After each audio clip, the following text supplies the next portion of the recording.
You want to really level your game up? Bring your CFO the money and the return.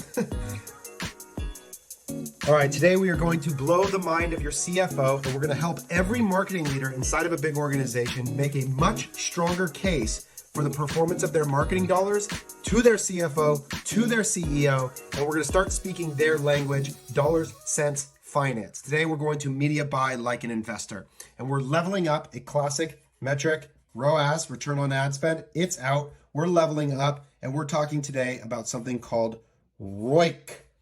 ROIK stands for return on invested capital. Okay, at the end of the day, it's really important to understand that all media buying is an attempt to allocate dollars into a machine, Facebook, Google, Snapchat, Pinterest, TikTok, in the hopes that you make a return on that money in some period of time that exceeds the cost of that money to begin with.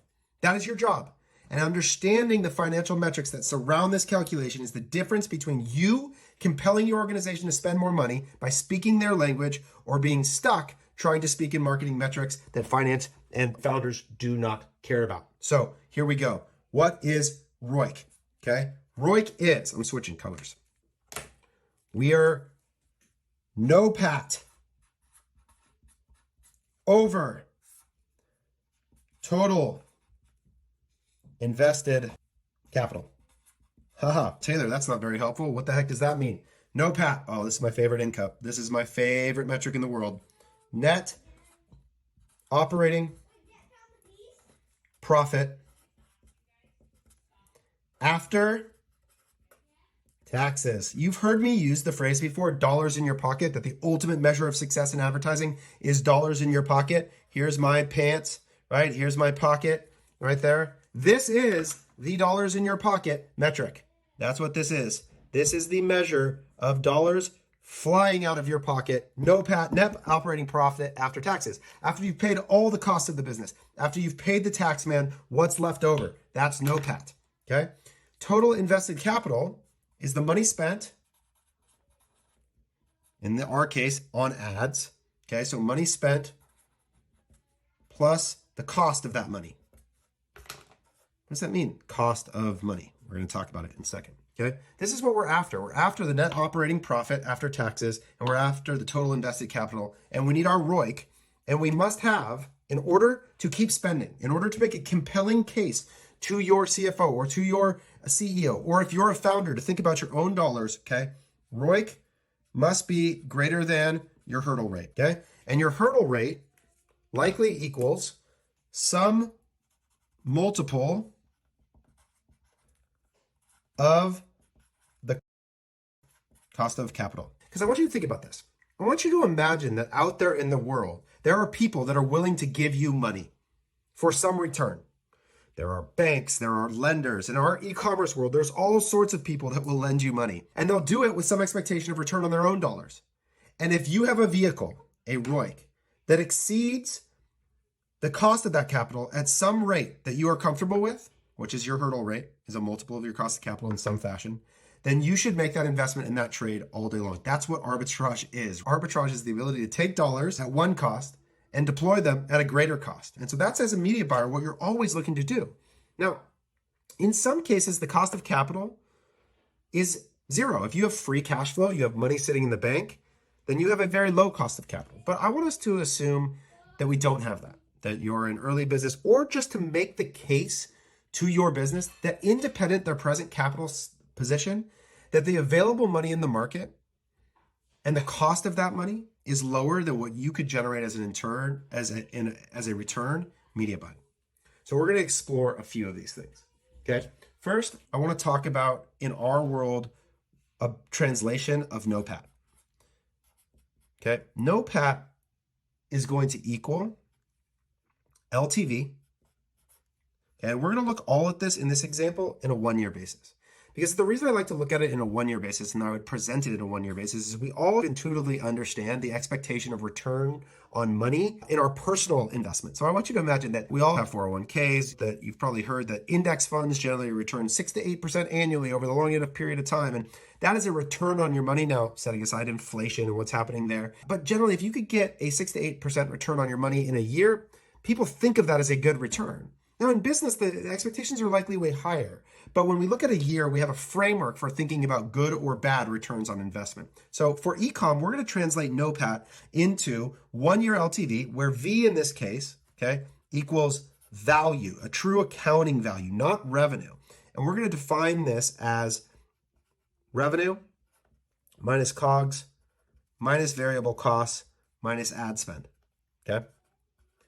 So we're looking for a true net number on a year on an individual order. Okay, so we're thinking about on an individual customer basis to look at ROIK of an individual acquisition. We're going to look at this on an individual order basis. We got LTV minus remember, after taxes, 1 minus T, where T is your marginal tax rate. So in other words, just how much tax are you paying on every dollar of profit? Because that's how much you'll actually have left over in your pocket. So our NOPAT in an ecom standpoint, after 1 year, is a 1-year LTV minus the marginal tax rate.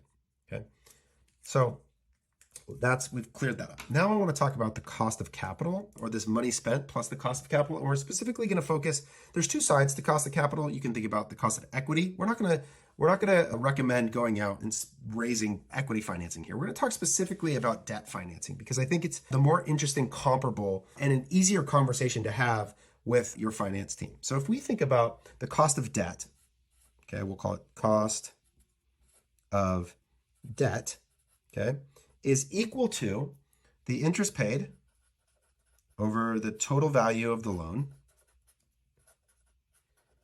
times 1 minus the tax rate again. And that's because interest payments on debt are tax deductible. So we can reduce the rate by the marginal tax rate again.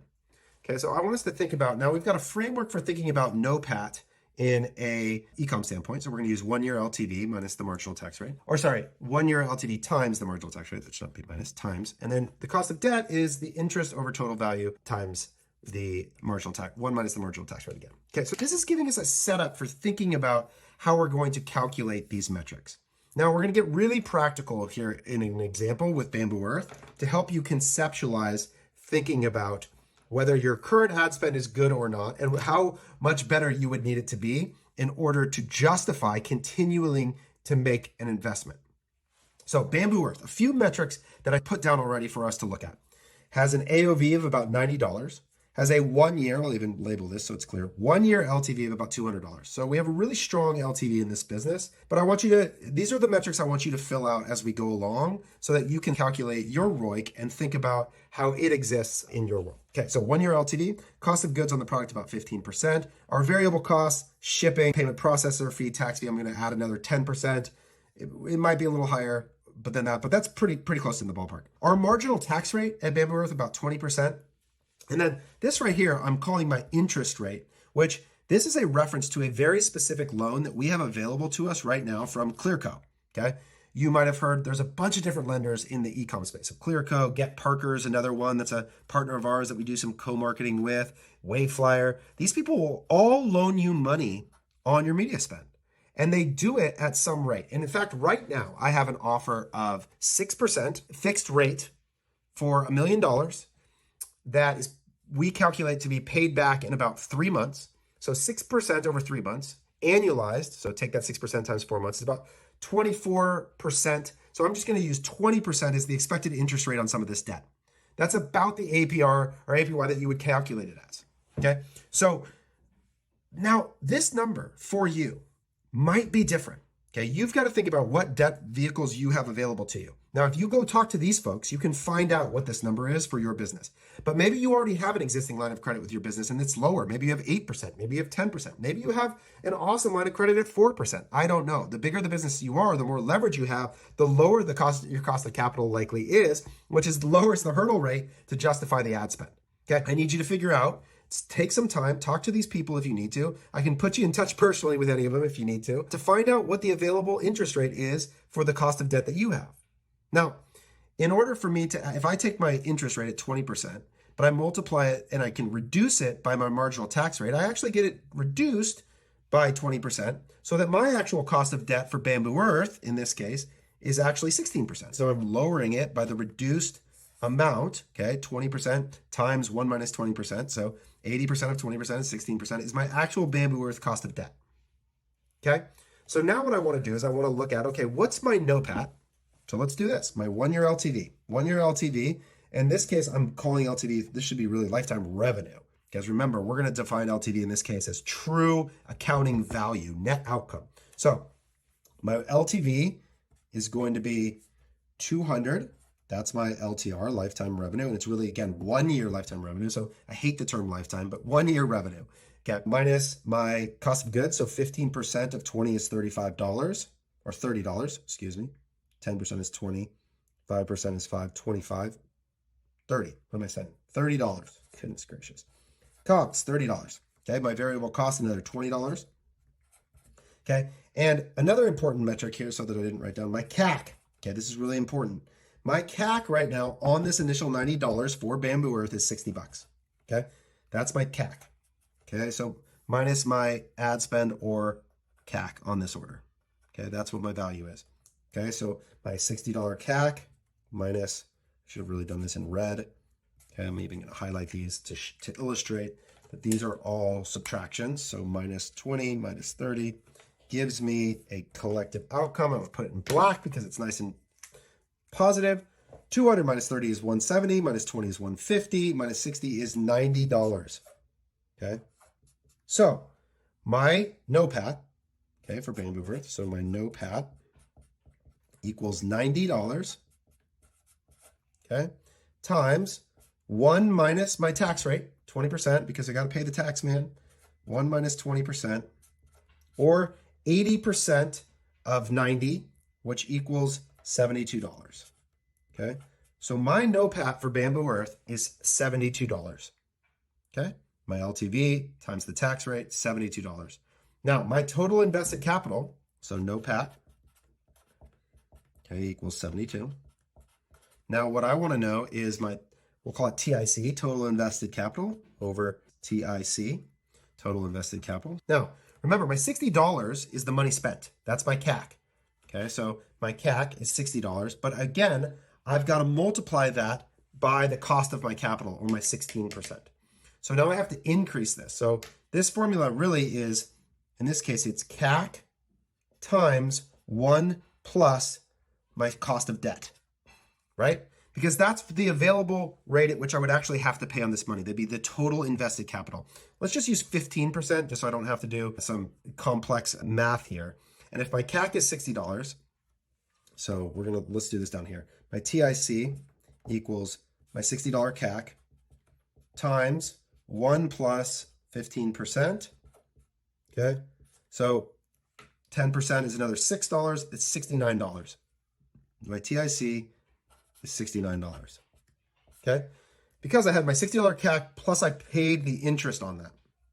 So 72, this is going to equal roughly 102% or so. You guys can check that actual math. 3 over 69, a little less than 2. So it's 101.5%, rounded up. 102% return.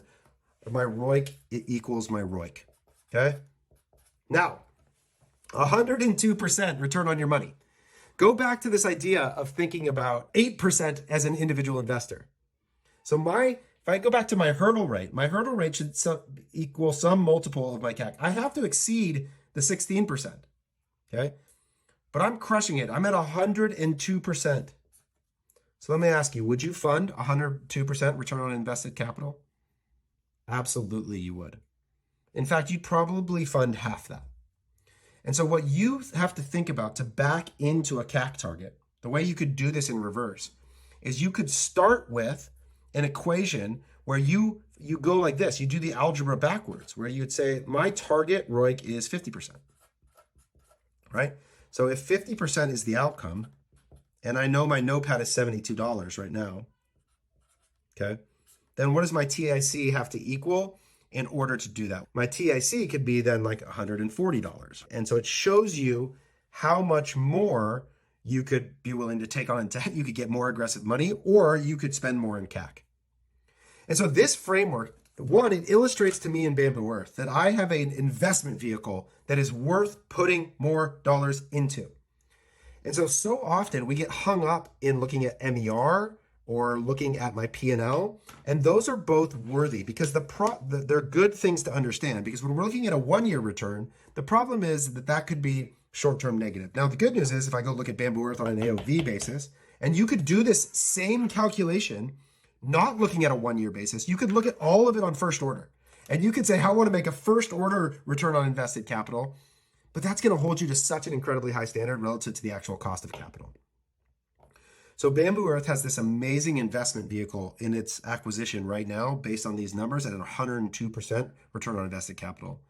That's the kind of investment that if it were to show up in the market, if I was your financial advisor and I was going to come to you, imagine if I gave you the opportunity as an individual investor to fund Bamboo Earth media spend. And this is sometimes what I'll say to brands when I talk to them is like, hey, right now you have 102% return on invested capital. Can I give you my dollars to run that funnel? And you give me the return on it, and you guys just get the customers after a year? And it helps to frame for them the idea that this kind of investment opportunity is massively powerful and where you're at. But that may not be the case. You may find that your current return, and there are many brands where I illustrate this for them, and their business is upside down. They don't actually have a positive ROIK. They have a negative ROIK. They have a business where their NOPAT is negative against the number. So their net operating profit after taxes is actually in X, even on a 1-year LTV, is actually negative. That happens all the time. Or that their cost of capital or their total invested capital far exceeds and makes this return really, really small, such that it doesn't warrant continued investment. But understanding this, beginning to think like an investor with your media dollars, helps to frame up, is this next dollar I'm going to spend a good investment on behalf of my business? And this sort of framework, this ability to understand what kind of money is available to me and how could I use that money to deploy it into my money-making machine? And what does that money-making machine spit out? And how do those things relate to each other? This is the next level. This is how you translate marketing metrics, ROAS, into financial outcomes for your business, and how you win the room and the ability to get your department or your strategic initiative more dollars invested in it, is that you can show that your ROIK far exceeds other available initiatives to the company, and that you have the ability to either help the business go get those dollars. Hey, I actually found not only do I have the ROAS for you, but I actually found a partner and the rate of the capital. So I'm bringing you not only, this is like, you want to really level your game up, bring your CFO the money and the return. I have an offer from Get Parker of $1 million at 16%, and I have a return on that investment of 102%. Can I go make that play?